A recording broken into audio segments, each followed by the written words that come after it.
June ತಿಂಗಳಲ್ಲಿ ಮಳೆ ದಾಖಲೆ ಬರೆದ ಬೆನ್ನಲ್ಲೇ ಇದೀಗ ಜುಲೈ ತಿಂಗಳ ಆರಂಭದಲ್ಲಿ ದೇಶಾದ್ಯಂತ ಭಾರೀ ಮಳೆಯಾಗುವ ಸಾಧ್ಯತೆ ಇದೆ ಎಂದು ಹವಾಮಾನ ಇಲಾಖೆ ಮಾಹಿತಿಯನ್ನು ನೀಡಿದೆ. ಹೌದು, ಮುಂದಿನ 6-7 ದಿನಗಳವರೆಗೆ ಭಾರತದಾದ್ಯಂತ ಅತಿ ಹೆಚ್ಚು ಮಳೆಯಾಗಲಿದೆ ಎಂದು ಹವಾಮಾನ ಇಲಾಖೆ ಎಚ್ಚರಿಕೆ ನೀಡಿದೆ. ಪ್ರಮುಖವಾಗಿ ಮುಂದಿನ 6ರಿಂದ 7 ದಿನಗಳಲ್ಲಿ ಹಿಮಾಚಲ ಪ್ರದೇಶ, ಉತ್ತರಾಖಂಡ, ಉತ್ತರ ಪ್ರದೇಶ, ಪಂಜಾಬ್, ಹರಿಯಾಣ ಮತ್ತು ರಾಜಸ್ಥಾನಗಳಲ್ಲಿ ಅತಿ ಹೆಚ್ಚು ಮಳೆಯಾಗುವ ನಿರೀಕ್ಷೆ ಇದೆ ಎಂದು ಭಾರತ ಹವಾಮಾನ ಇಲಾಖೆ ತಿಳಿಸಿದೆ.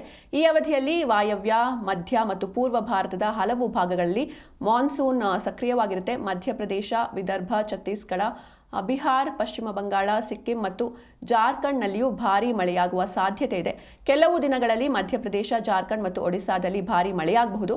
ಕೊಂಕಣ ಮತ್ತು ಗೋವಾ, ಮಧ್ಯ ಮಹಾರಾಷ್ಟ್ರ ಮತ್ತು ಗುಜರಾತ್ನ ಕೆಲವು ಸ್ಥಳಗಳಲ್ಲಿ ಭಾರೀ ಮಳೆಯಾಗಬಹುದು ಎಂದು IMD ಹೇಳಿಕೆಯನ್ನು ಕೂಡ ನೀಡಿದೆ. ಇನ್ನು ಜೂನ್ ತಿಂಗಳಲ್ಲೇ ಸಾಕಷ್ಟು ಅವಾಂತರಗಳನ್ನು ಮಳೆರಾಯ ಸೃಷ್ಟಿಸಿದ್ದ ಈಗ ಜುಲೈ ತಿಂಗಳ ಆರಂಭದಲ್ಲೇ ದೇಶಾದ್ಯಂತ ಭಾರೀ ಮಳೆಯಾಗುವ ಸಾಧ್ಯತೆ ಇದೆ ಅಂತ ಹವಾಮಾನ ಇಲಾಖೆ ಎಚ್ಚರಿಕೆಯನ್ನು ನೀಡಿದೆ. ಮುಂದಿನ 6ರಿಂದ 7 ದಿನಗಳವರೆಗೆ ಭಾರತದಾದ್ಯಂತ ಅತಿ ಹೆಚ್ಚು ಮಳೆಯಾಗಲಿದೆ ಎಂದು ಹವಾಮಾನ ಇಲಾಖೆ ಎಚ್ಚರಿಕೆ ನೀಡಿರುವಂಥದ್ದು. ಪ್ರಮುಖವಾಗಿ ಮುಂದಿನ 6ರಿಂದ 7 ದಿನಗಳಲ್ಲಿ ಹಿಮಾಚಲ ಪ್ರದೇಶ, ಉತ್ತರಾಖಂಡ, ಉತ್ತರ ಪ್ರದೇಶ, ಪಂಜಾಬ್, ಹರಿಯಾಣ ಮತ್ತು ರಾಜಸ್ಥಾನಗಳಲ್ಲಿ ಅತಿ ಹೆಚ್ಚು ಮಳೆಯಾಗುವ ನಿರೀಕ್ಷೆ ಇದೆ ಅಂತ ಭಾರತ ಹವಾಮಾನ ಇಲಾಖೆ ತಿಳಿಸಿದೆ.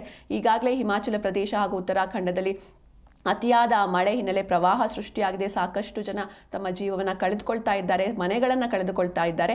ಇದು ಜೂನ್ ಅಲ್ಲಿ ಬಂದಂತಹ ಮಳೆಯ ಪರಿಣಾಮ ಆದರೆ ಈಗ ಜುಲೈನಲ್ಲಿ ಇನ್ನು ಅತಿ ಹೆಚ್ಚು ಮಳೆಯಾಗುತ್ತೆ ಅಂತ ಹವಾಮಾನ ಇಲಾಖೆ ಎಚ್ಚರಿಕೆಯನ್ನು ನೀಡಿದೆ. ಪ್ರಮುಖವಾಗಿ ಮತ್ತೆ ಹಿಮಾಚಲ ಪ್ರದೇಶ, ಹಾಗೆ ದೇವಭೂಮಿ ಉತ್ತರಾಖಂಡ, ಉತ್ತರ ಪ್ರದೇಶ, ಪಂಜಾಬ್, ಹರಿಯಾಣ ಮತ್ತು ರಾಜಸ್ಥಾನಗಳಲ್ಲಿ ಅತಿ ಹೆಚ್ಚು ಮಳೆಯಾಗುವ ನಿರೀಕ್ಷೆ ಇದೆ ಅಂತ ಭಾರತ ಹವಾಮಾನ ಇಲಾಖೆ ತಿಳಿಸಿರುವಂಥದ್ದು. ಈ ಅವಧಿಯಲ್ಲಿ ವಾಯುವ್ಯ, ಮಧ್ಯ ಮತ್ತು ಪೂರ್ವ ಭಾರತದ ಹಲವು ಭಾಗಗಳಲ್ಲಿ ಮಾನ್ಸೂನ್ ಸಕ್ರಿಯವಾಗಿರುತ್ತೆ. ಮಧ್ಯಪ್ರದೇಶ, ಛತ್ತೀಸ್ಗಢ, ಬಿಹಾರ, ಪಶ್ಚಿಮ ಬಂಗಾಳ, ಸಿಕ್ಕಿಂ ಮತ್ತು ಜಾರ್ಖಂಡ್ನಲ್ಲಿಯೂ ಕೂಡ ಭಾರೀ ಮಳೆಯಾಗುವ ಸಾಧ್ಯತೆ ಇದೆ.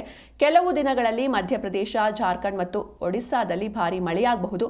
ಇನ್ನು ಗೋವಾ, ಮಧ್ಯ ಮಹಾರಾಷ್ಟ್ರ ಮತ್ತು ಗುಜರಾತ್ನ ಕೆಲವು ಸ್ಥಳಗಳಲ್ಲಿ ಭಾರೀ ಮಳೆಯಾಗಬಹುದು ಎಂದು IMD ತಿಳಿಸಿದೆ.